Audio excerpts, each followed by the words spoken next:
Assalamualaikum warahmatullahi wabarakatuh. Yang saya hormati Bapak pengampu saya yang ada di apotek, Bapak APT Abdullah Husein Nasir Eswam, dan Ibu Nurmakfiro SPD selaku pembimbing saya yang ada di sekolah.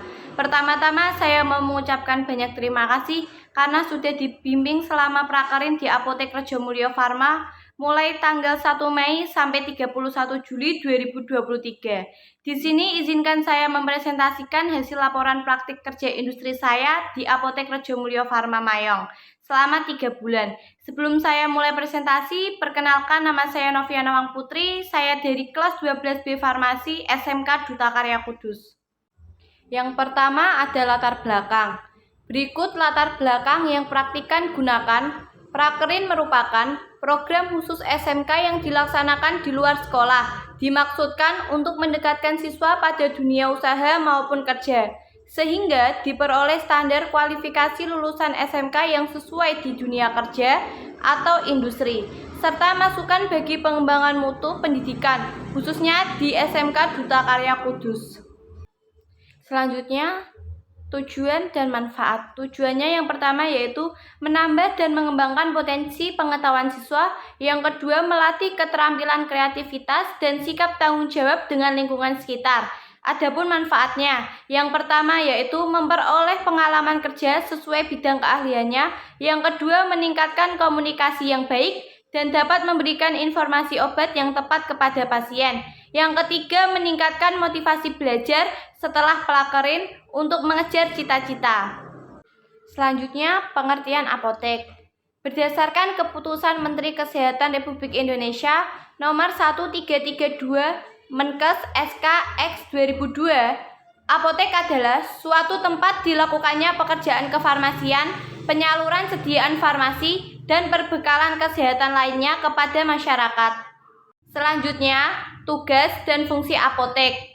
Berdasarkan PP nomor 51 tahun 2009 adalah yang pertama, tempat pengabdian profesi seorang apoteker yang telah mengucapkan sumpah jabatan apoteker.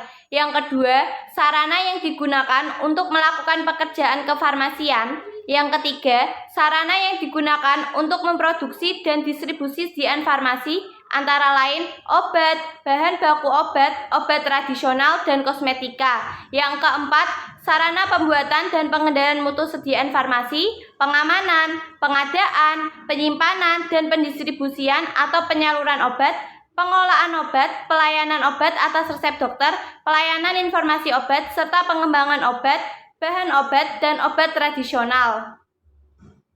Kemudian, ada jenis obat dan pengelolaan. Yang pertama, obat bebas adalah obat yang dijual bebas di pasaran dan dapat dibeli tanpa resep. Contohnya ada paracetamol, Promax, dan Samol. Yang kedua, obat bebas terbatas adalah obat yang dapat dibeli secara bebas tanpa resep dokter, tetapi biasanya ditandai dengan peringatan khusus pada cara penggunaannya.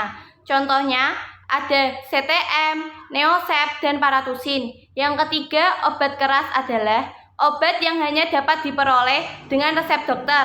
Contohnya ada amoksisilin, Ponstan, Renadinak, dan Renabetik. Yang keempat, obat narkotika. Obat narkotika adalah obat keras yang dapat diperoleh dengan resep dokter dan mempunyai efek samping ketergantungan serta hilangnya kesadaran. Contohnya ada ganja, heroin, dan kokain. Yang kelima, obat psikotropika adalah obat yang tidak boleh diperjualbelikan secara bebas karena bisa menyebabkan hilangnya kesadaran dan ketergantungan. Contohnya diazepam, fenobarbital, dan sabu-sabu. Yang keenam, jamu. Jamu adalah obat tradisional berbahan alami dan diwariskan secara turun-temurun. Contohnya adalah laserin, pil kita, dan diapet.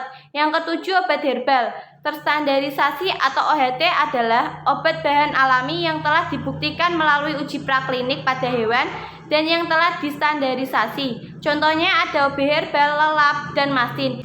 Yang kedelapan, fitofarmaka adalah obat bahan alami yang telah dibuktikan secara ilmiah dengan uji praklinik pada hewan dan uji klinik pada manusia. Contohnya ada Stimuno, Tensigard, VIP Albumin Plus.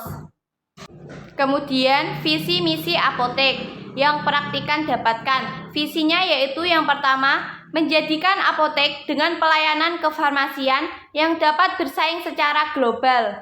Yang kedua, meningkatkan sikap ramah dan dapat memberikan komunikasi, informasi maupun edukasi kepada pasien. Adapun misinya, yang pertama, menyediakan obat dan alkes yang berkualitas kepada pasien. Yang kedua, memberikan pelayanan ramah dan mengutamakan informasi obat yang tepat kepada pasien. Yang ketiga, mengutamakan keselamatan pasien dalam memberikan dosis obat yang tepat. Berikut adalah struktur yang ada di Apotek Rejo Mulyo Farma. Kemudian, waktu dan tempat kerja. Waktu pelaksanaan praktek kerja industri atau prakerin di Apotek Rejo Mulyo Farma yang beralamat di Desa Blimbing Rejo, RT 4, RW 4, Mayong Jepara, dilakukan selama 3 bulan yang dilaksanakan pada tanggal 1 Mei sampai 31 Juli 2023 dan masuk jam prakerin adalah jam 15.00 sampai 20.30 WIB. Selanjutnya pengelolaan. Yang pertama, perencanaan barang, yaitu dalam membuat perencanaan pengadaan sediaan farmasi, alat kesehatan, perlu diperhatikan pola penyakit, pola konsumsi, budaya, dan kemampuan masyarakat.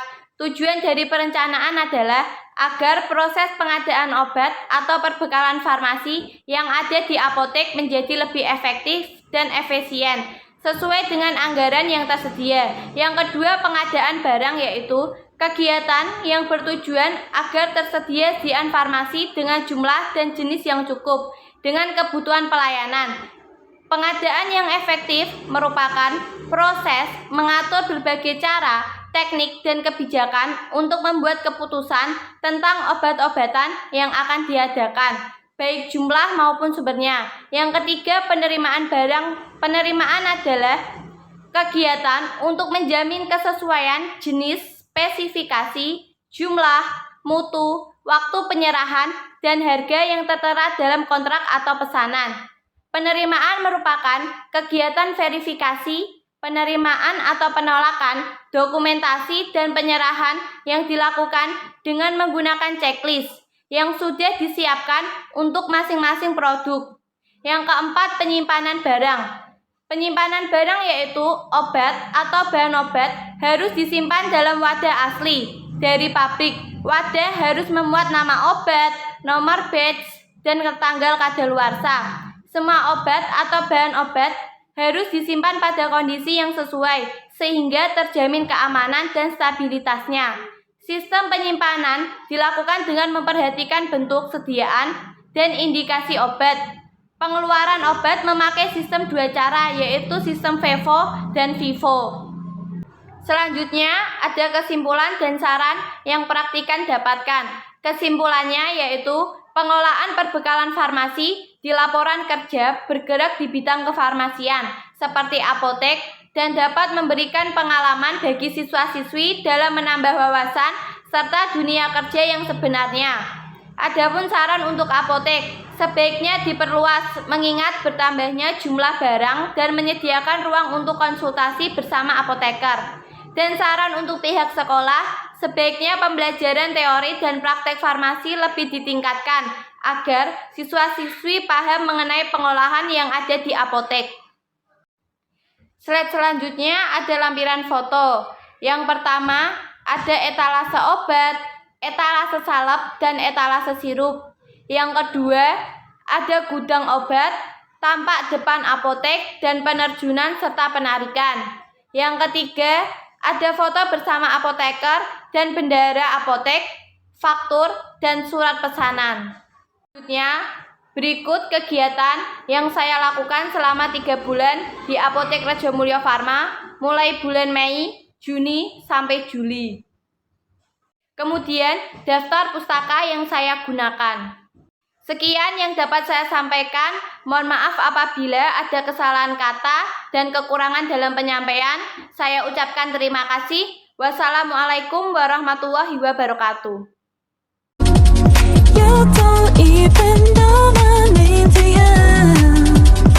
Thanks for watching. Please subscribe.